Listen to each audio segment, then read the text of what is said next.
Everyone, welcome to Tech Algo. यहाँ हम लोग आपके सुपर कॉम्प्लेक्स कॉन्सेप्ट्स को सुपर सिंपल अपने एक्सप्लेनेशन के थ्रू बनाते हैं।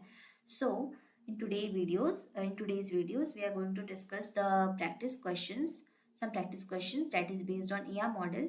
हम लोग ने ईया मॉडल्स के सारे कॉन्सेप्ट्स को पढ़ रखा है। अब हम लोग उस पर कुछ प्रैक्टिस क्वेश्चंस करेंगे ताकि हमारा जो टॉपिक है वो स्मूथली क्लियर हो जाए। ओके, जो बच्चे इस चैनल पे नए हैं मैं उन्हें बता दूं कि यहाँ पे DBMS क्विक रिवीजन प्लेलिस्ट है ये, जिसमें हम बहुत ही सिंपल तरीके से DBMS का quick revision with some questions practice के साथ करेंगे कंप्लीट। ऑल्सो ये प्लेलिस्ट आपके सेमेस्टर एग्जाम्स और गेट एग्जाम्स और आपके इंटरव्यू प्रिपरेशन में भी हेल्प करेगा। So definitely you can refer this for your preparation. Stay tuned. By the end of this video you will get concepts crystal clear. And yes, don't forget to hit the like, subscribe and bell icon so you never miss out the future updates. तो बिना time waste किए start करते हैं हम।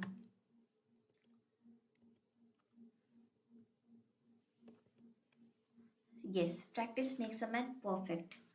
तो simple सी बात है, हमने कॉन्सेप्ट्स तो पढ़ लिए, लेकिन अगर हम क्वेश्चंस नहीं लगाएंगे तो डेफिनेटली हमारे मन में डाउट्स रह जाएंगे और आप सीधे जाके वहाँ बैठ नहीं सकते एग्जाम्स में कि हाँ मैंने पढ़ रखा है, मैं क्वेश्चंस नहीं लगाऊंगा, हो जाएगा मुझसे।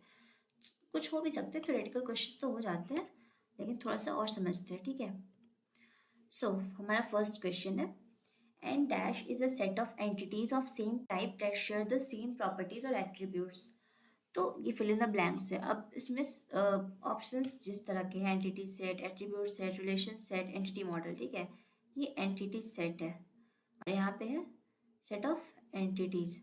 इन दोनों को देख के हमारा क्लियर आंसर है कि इसका आंसर होगा एंटिटी सेट, क्योंकि set of entities, set of entities क्या होगा, एंटिटी का सेट होगा। एंटिटी क्या होता था, कोई भी रियल वर्ल्ड ऑब्जेक्ट्स, ठीक है, उसको हम लोग क्या बोलते थे, एंटिटी बोलते थे। और सेम टाइप, सेम टाइप वाले किस में होंगे, एक सेट में होंगे, ठीक है, जिसको हम लोग क्या बोलेंगे, एंटिटी सेट बोलेंगे, ठीक।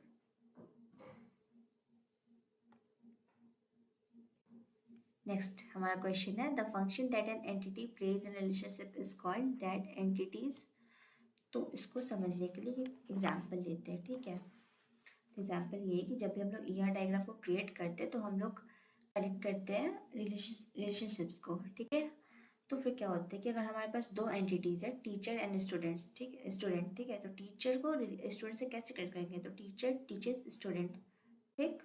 तब इसमें क्या हो रहा है कि टीचर का हम लोग रोल बता रहे हैं कि टीचर का रोल क्या है, स्टूडेंट को टीच करना, टीच करना, ठीक है, सॉरी, टीच करना। तो और स्टूडेंट क्या है, वन हु टॉट। तो हम लोग यहाँ पे क्या बता रहे हैं, रोल डिसाइड कर रहे हैं ना। तो the function that an entity plays in relationship, तो एंटिटी यानी टीचर एक एंटिटी है, रिलेशनशिप में क्या फंक्शन प्ले कर रहा है, रोल बता रहा है ना, उसका रोल क्या है। फॉर एग्जाम्पल अगर आप कोई मूवी देख रहे हो तो किसी मूवी में एक एक्टर हीरो रहता है, तो वो एक्टर किसी और मूवी में विलन भी हो सकता है, ठीक है। तो वहाँ पे उसका रोल डिफरेंट हो जा रहा है।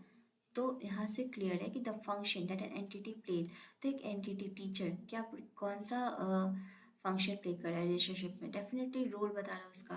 तो इसका आंसर होगा रोल, ठीक। Next, the attribute age is calculated from date of birth. The attribute age is, बहुत ही सिंपल क्वेश्चन है ये। एज जो है वो किससे निकलता है, मेरा DOB चक्का भी है, ठीक है। तो मेरे DOB से आप मेरा एज फाइंड आउट कर लोगे। तो एज क्या हो रहा है, कैलकुलेट हो रहा है किसी DOB से, एज क्या हो रहा है, कैलकुलेट हो रहा है, और डिराइव्ड क्या होगा, डिराइव्ड हो रहा है,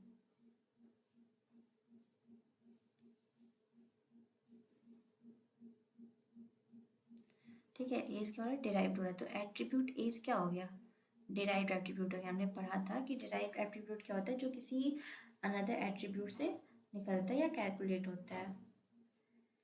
next question, not applicable condition can be represented in a relation entry as. तो नॉट एप्लीकेबल कंडीशन किससे, तो एनी क्या होता है कि एनी जो है, एनी कोई टर्म नहीं होता है DBMS में, ठीक है, कोई कॉन्सेप्ट नहीं होता है एनी का।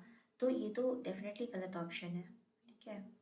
नॉट एप्लीकेबल मतलब कि जिसकी नॉट एप्लीकेबल आप क्या बोल सकते हो कि जो एग्जिस्ट नहीं करता, जिसका वैल्यू, ठीक है, उसको बोलते हैं। जीरो क्या होता है, जीरो एग्जिस्ट करता है, ठीक है, जीरो एक वैल्यू है। अगर किसी कॉलम में टेबल में दे दिया कि किसी का phone number zero, it means उसका फ़ोन नंबर कुछ तो है, ज़ीरो, ठीक है। तो जीरो भी नहीं होगा, सॉरी, जीरो भी नहीं होगा। नल, नल क्या होता है कि जो नल है इसका मतलब होता है नो वैल्यू एग्जिस्ट, ठीक है, या नॉट नोन या नॉन एप्लीकेबल, याद कर लो इसका वैल्यू, इसका मतलब होता है no value exist, not known, not applicable. तो इसका आंसर सीधे सीधे नल हो जाएगा। ब्लैंक स्पेस क्या होता है कि ब्लैंक स्पेस जो होता है वो एक वैल्यू ही होता है, ठीक है, स्ट्रिंग के फॉर्म में एक वैल्यू होता है। कंफ्यूज करने के लिए ये दिया हुआ है ब्लैंक स्पेस, बट ये एम्प्टी दिखता है लेकिन ये एक वैल्यू होता है, still a value but looks empty. Okay, तो इसका आंसर हमारा नल होगा। ठीक, नेक्स्ट क्वेश्चन। नेक्स्ट है in a relation between the entities the type and the condition of relation should be specified, this is called edge. तो थोड़ा सा ये अच्छा क्वेश्चन है। यहाँ पे मैंने एक डेफिनेशन लिख रखा है, तो पहले आप क्वेश्चंस करोगे फिर आप डेफिनेशन देखना, ठीक है। तो गाइज एक बात बताओ, जब दो एंटिटीज़ के बीच एक रिलेशनशिप होता है ना, जैसे student register for a course, तो कभी कभी हम उस रिलेशनशिप के बारे में एक्स्ट्रा इन्फो भी रखते हैं, जैसे डेट ऑफ रजिस्ट्रेशन या ग्रेड, ठीक है। अपनी बात समझ लो, जब कोई भी एक रिलेशनशिप होता है तो उसमें स्टूडेंट अगर जैसे कोर्स के लिए रजिस्टर्ड करे तो कुछ एक्स्ट्रा इन्फॉर्मेशन भी आती है, जैसे कि कब रजिस्टर्ड किया, ग्रेड क्या है, ठीक है। ये एट्रीब्यूट ना स्टूडेंट का होता है ना कोर्स का होता है, ठीक है, ये एट्रीब्यूट किसी का नहीं होता है। बस ये डिस्क्राइब करता है रिलेशन को, तो इसको क्या बोलते हैं, डिस्क्रिप्टिव एट्रीब्यूट बोलते हैं। The attribute that describe the nature, type और condition of relationship is called descriptive attribute, ठीक है, डिस्क्रिप्टिव एट्रीब्यूट। तो in a relation between the entities, the type and the condition of the relation should be specified.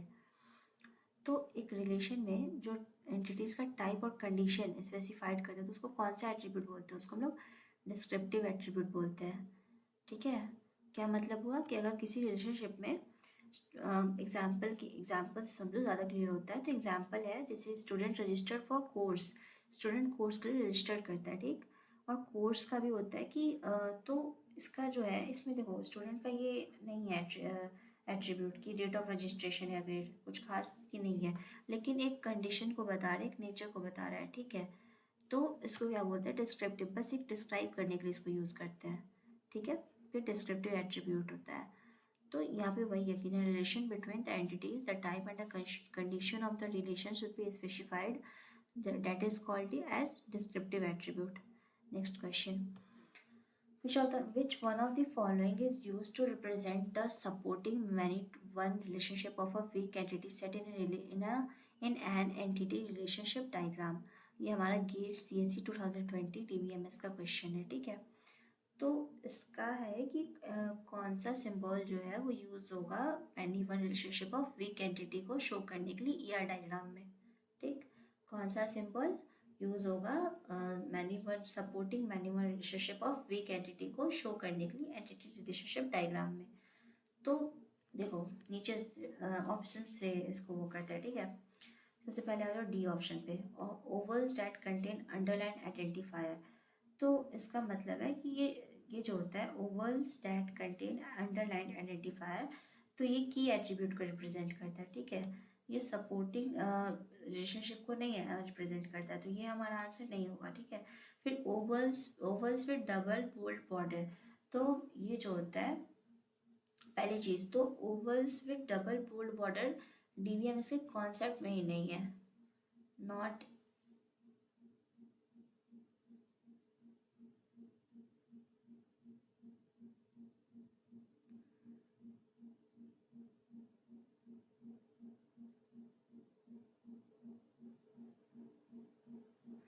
तो ये DBMS के concept में ही नहीं है। फिर rectangle with double polled border, तो ये क्या होता है कि एक ना वीक एंटिटी सेट को रिप्रेजेंट करता है, ना कि रिलेशनशिप को करता है, ठीक है, तो ये भी नहीं होगा।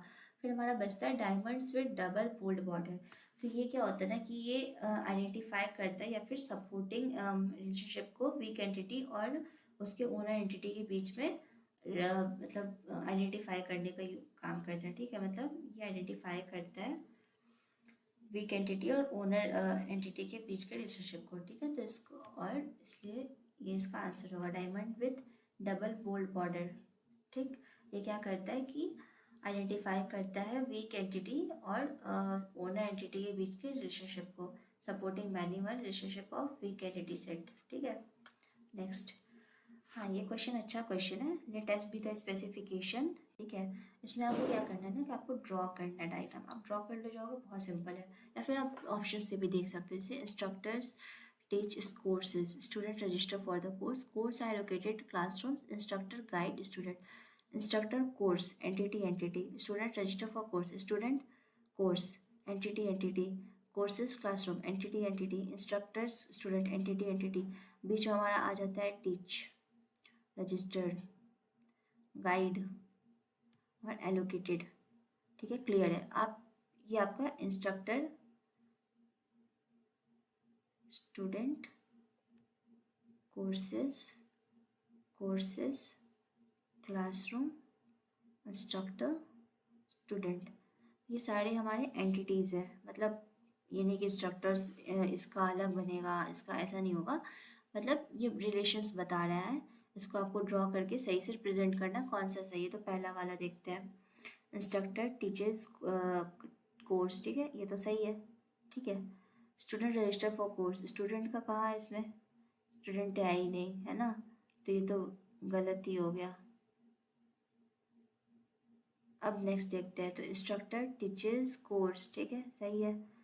कोर्स रजिस्ट्रेशन प्रोजेक्ट्स आ गया, प्रोजेक्ट्स भी कहीं इसमें तो है नहीं, डेफिनेटली रॉन्ग है। नेक्स्ट इंस्ट्रक्टर टीचर्स कोर्स, ठीक, सही है। फिर देखो उसके बाद क्या है, student register for courses, student registration courses, ये भी ठीक है।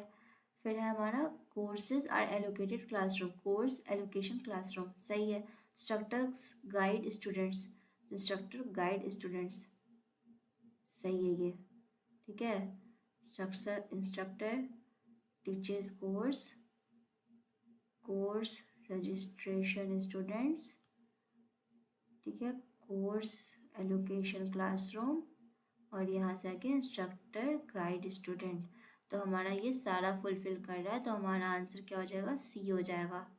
ओके, डी वाला देख लो, अगर थोड़ा देखना ही है तो। इंस्ट्रक्टर यहाँ तो देखो कनेक्शन ही नहीं है, ये तो ऐसे ही गलत है, सिंपल सी बात है। ठीक, नेक्स्ट, ये मैंने इसी के लिए छोड़ा था। नेक्स्ट आ गया हमारा क्वेश्चन, इन एन एंटिटी या model, suppose R is many-to-one relationship from entity set E1 to entity set E2. Assume that E1 and E2 participate totally in ER and the cardinality of E1 is greater than cardinality of E2. Which one of the following is true about ER?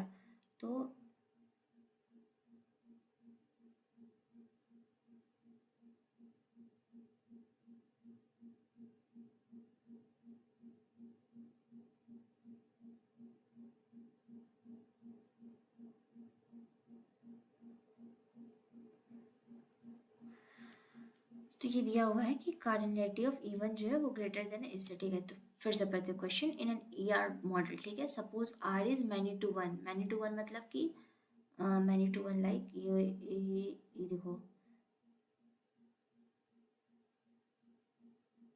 ये entities हैं, ठीक है, many, बहुत सारे, ठीक है, और मैं बस उसका बता रही हूँ, पूरा क्वेश्चन का नहीं है ये। और ये किसी एक एंटिटीज से, ठीक है, ये एट्रीब्यूट का वो है, लेकिन आप ये ना समझना, ये लो, ये एंटिटी से कनेक्टेड है। ठीक, from assume date E1 and E2 participate totally in are. अब आर जो है, जो रिलेशनशिप है, उसमें E1 और E2 दोनों पार्टिसिपेट कर रहे हैं। ठीक है, और कार्डिनलिटी ऑफ E1 क्या है, ज़्यादा है E2 से। सपोज करो कि ये हो गया आपका E1, ठीक, और E2 मान लो, एक और ले लो, ठीक है।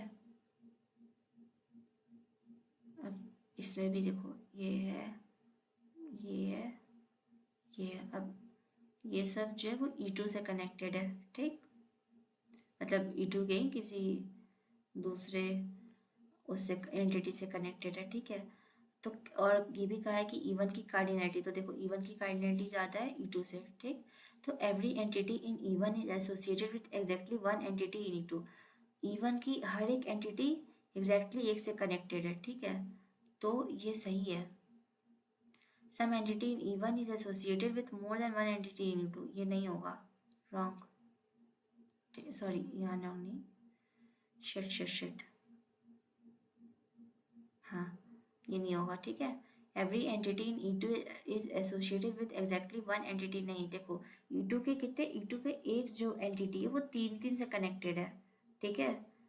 मतलब तीन तीन से तीन ही नहीं ज़रूरी है, लेकिन E2 E1 के बहुत सारे एंटिटी से कनेक्टेड है, तो ये तो नहीं होगा।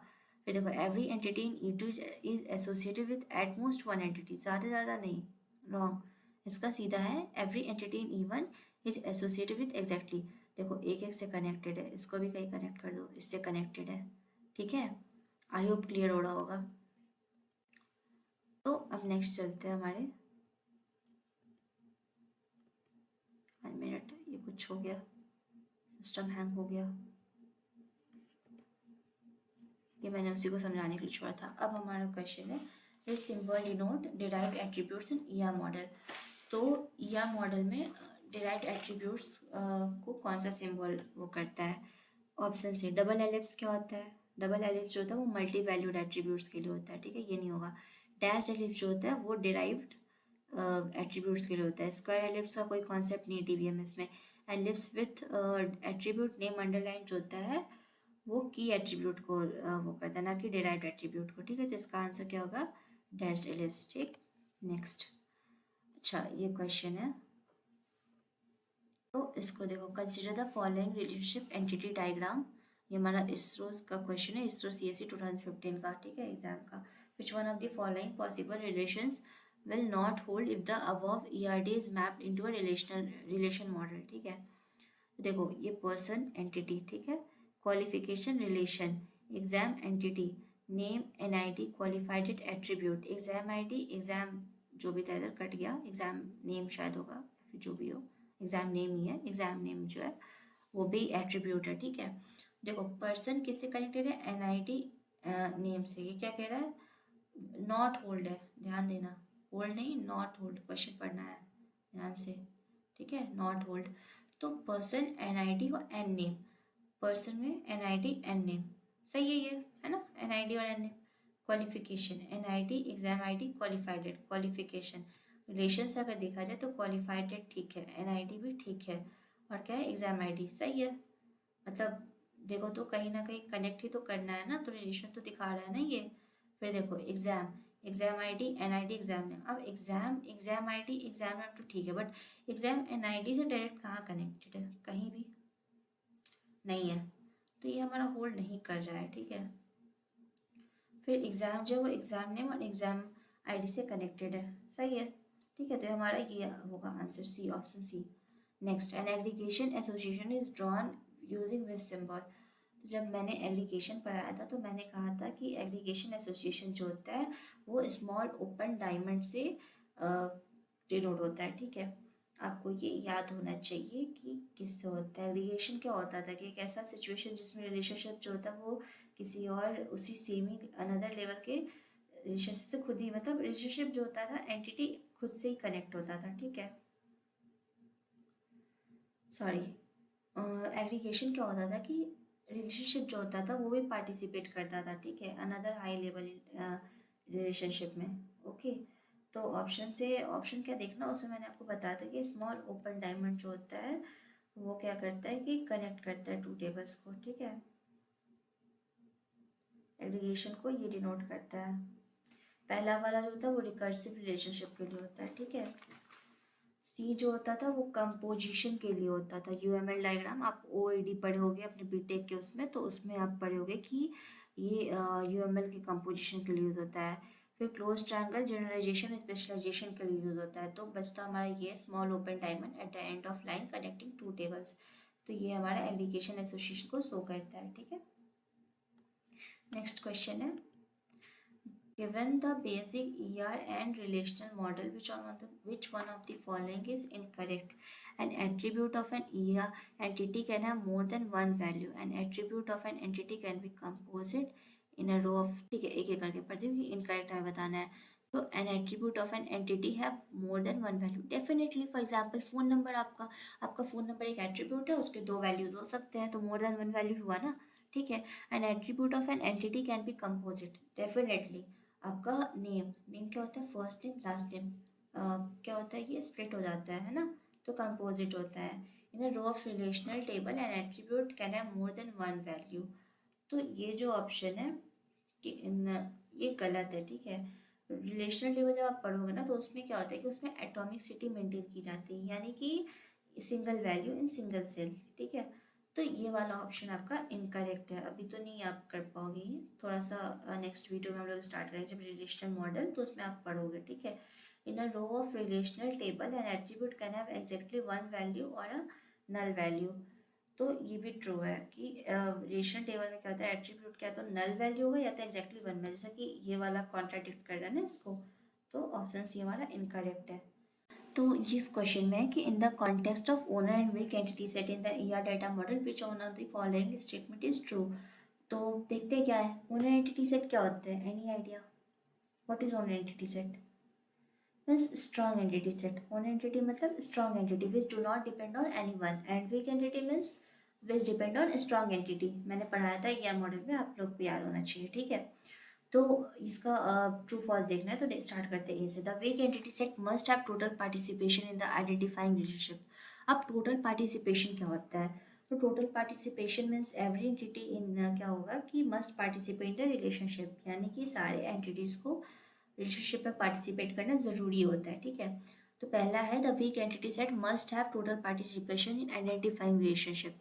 डेफिनेटली ट्रू, क्योंकि वीक एंटिटी सेट बिना स्ट्रॉन्ग एंटिटी सेट के उसके हो ही नहीं, मतलब शो ही नहीं हो सकता है, ठीक है। तो टोटल पार्टिसिपेशन उसका होना इम्पॉर्टेंट है, ठीक। तो ये ट्रू है। फिर द ओनर, ये MSQ है, क्या है ये? मल्टीपल सेलेक्ट क्वेश्चन है, ठीक है, ये MSQ है, तो ये ट्रू है हमारा। फिर the owner entity set must have total participation in the identifying relationship. नहीं, ओनर एंटिटी सेट मतलब स्ट्रॉन्ग एंटिटी सेट, वो उसको किसी पे डिपेंड होने की नीड नहीं है, तो वो टोटल वो पार्टिसिपेट नहीं भी करेगा रिलेशनशिप में तो चल सकता है, ठीक है। तो ये फॉल्स स्टेटमेंट है। अब both weak and owner entity set must have total participation in identifying relationship, ये भी रॉन्ग है। ये MCQ ही है, ये MSQ नहीं है, सॉरी, MCQ है। तो बहुत क्या है कि दोनों को देखो, अभी मैंने वीक एंटिटी सेट करा ठीक है इसमें, लेकिन ओनर एंटिटी सेट का मस्ट पार्टिसिपेशन इम्पॉर्टेंट नहीं है, ठीक है। Neither week entity set nor owner entity set must have total participation in identifying relationship. Wrong है, रॉन्ग। वीक एंटिटी सेट का तो पार्टिसिपेशन वो था ना, नीडेड था ना, कि चाहिए भाई, मस्ट है। तो फिर ये भी स्टेटमेंट रॉन्ग है। हमारा सिर्फ फर्स्ट स्टेटमेंट जो वो ट्रू है। ये गेट का आया हुआ ये भी एक क्वेश्चन है। नेक्स्ट, हाँ, तो इसके साथ हमारा ईआर मॉडल जो होता है वो कंप्लीट होता है। मैंने कुछ क्वेश्चंस भी आपको करा दिए हैं। आई होप आपका कॉन्फिडेंस बिल्डअप हुआ हो, एंड वीडियो आपको अच्छी लगी हो तो definitely hit the like button, subscribe and share with your friends also, ताकि वो भी कुछ नया सीख पाए।